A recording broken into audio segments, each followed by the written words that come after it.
Hello there, Leo. Really sorry for the delay.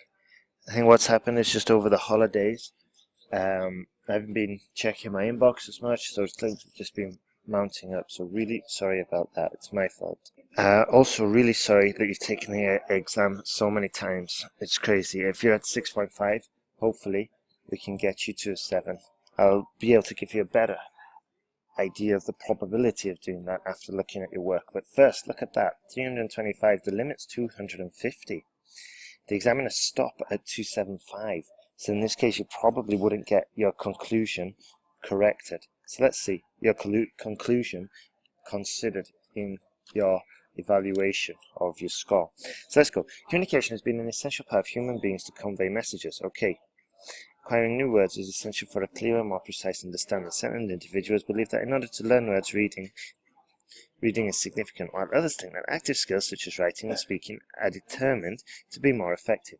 Okay, so if you're stuck at a 6.5, I guess you're probably doing the IELTS for immigration.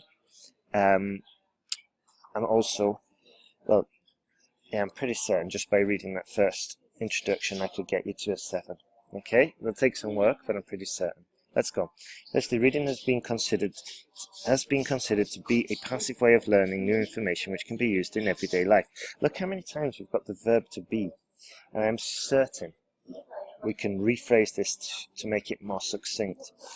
Firstly, reading is considered a passive way of learning which is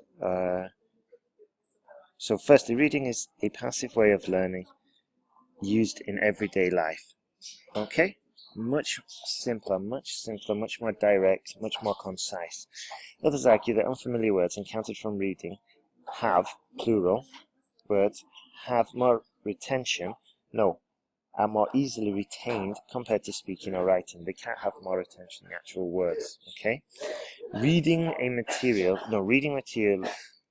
of interest stimulates the brain to imagine what the writer wrote. Like, for example, newspapers, which are formally written and use words that are accurate and very specific to the context on the top of blah, blah, blah, blah, blah, blah. Okay, super long sentence. That needs to be reduced, okay, for clarity, for comprehension. It makes it easier.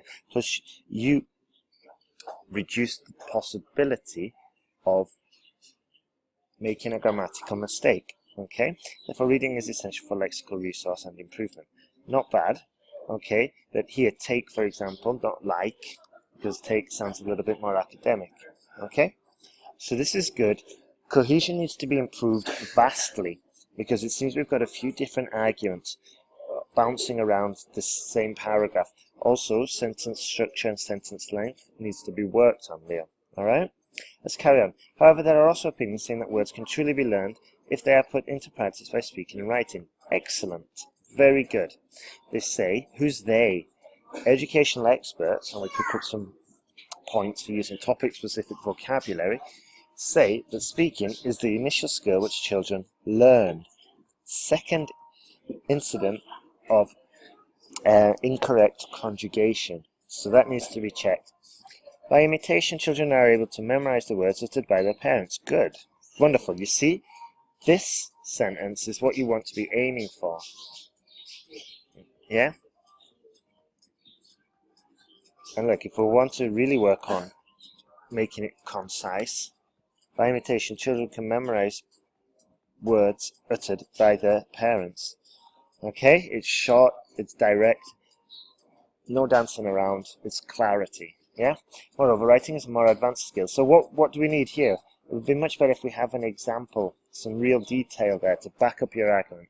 Moreover, writing is a more advanced skill as it requires planning and a bank of words to communicate meanings and information effectively. Writers utilize third incident, words with dexterity in describing their book, for instance. Not bad. It's a bit of a weak example. So here, this is where we're probably going over the word limit. Delete that. Bang. Alright? We don't need that because we've already got 2 solid body paragraphs. I'll check it anyway. My opinion, I believe that so here's a tip. If you can put your opinion in these paragraphs and make it crystal clear what your position is, and then explicitly say your opinion in the conclusion, is going to help you build much more convincing paragraphs. So I'll just delete that for now. Alright, I'm not going to check it, and I'll just go straight to the conclusion.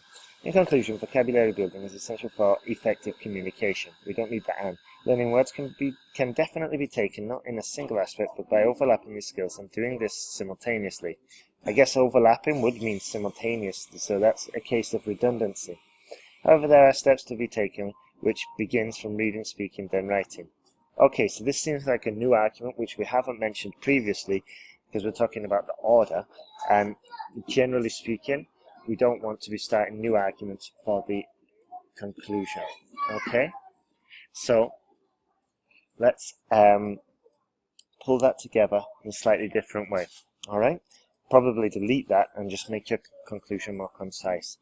Okay, Leo, so have a look at sentenceguide.com, because there's lots and lots of videos there that will definitely help you, and you'll be laughing at how easy it is to write a task 2. Okay, also in your case, if you send me the proof, you've got that 7 guaranteed. Alright, 21st is going to be a bit of a rush, but if we work fast, both of us, we can get through the course. Okay, so have a look at that. Also, Leo, if you get the course in the next 24 hours, I'll upgrade you for free to the speaking course. I can't give you the mock Skype test, but you will get full access to the speaking course. Okay, so have a look at that and then let me know what you decide to do. Take care.